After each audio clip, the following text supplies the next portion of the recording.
Bismillahirrahmanirrahim. Assalamualaikum warahmatullahi wabarakatuh.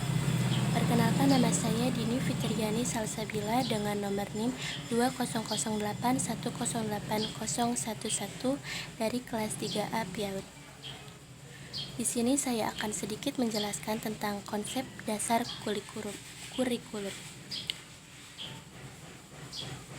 Kurikulum merupakan salah satu bagian penting terjadinya suatu proses pendidikan, karena suatu pendidikan tanpa adanya kurikulum akan terlihat amburadul dan tidak teratur.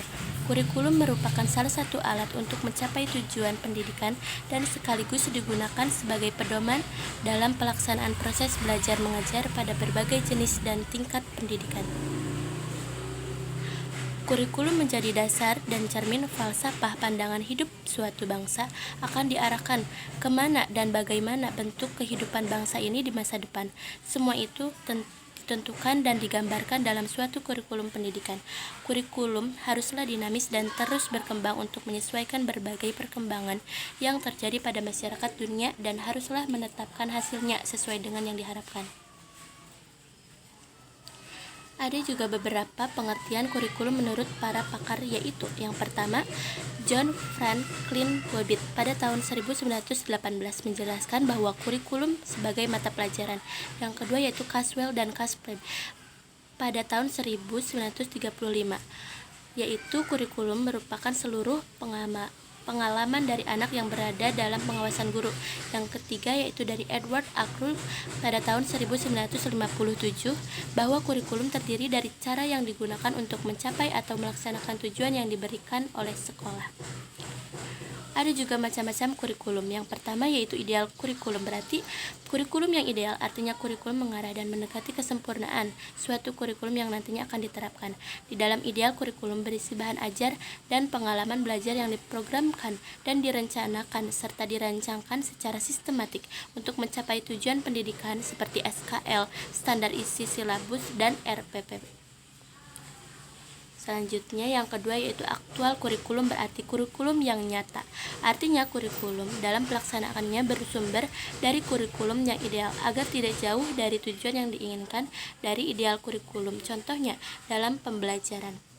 Selanjutnya yaitu kedudukan kurikulum. Kurikulum mengarahkan segala bentuk aktivitas pendidikan.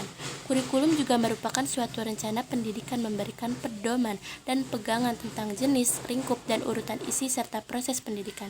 Kurikulum juga merupakan suatu bidang studi yang ditekuni para ahli atau spesialis kurikulum yang menjadi sumber konsep-konsep atau memberikan landasan-landasan teoritis bagi pengembang kurikulum berbagai institusi pendidikan.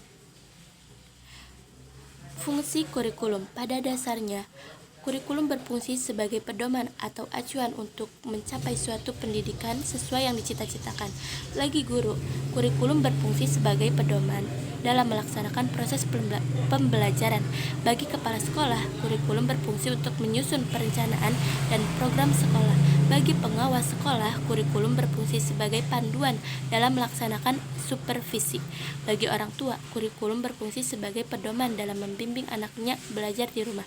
Dan bagi masyarakat, kurikulum berfungsi sebagai pedoman untuk memberikan bantuan bagi terselenggaranya proses pendidikan di sekolah. Sedangkan bagi siswa, kurikulum berfungsi sebagai suatu pedoman dalam belajar.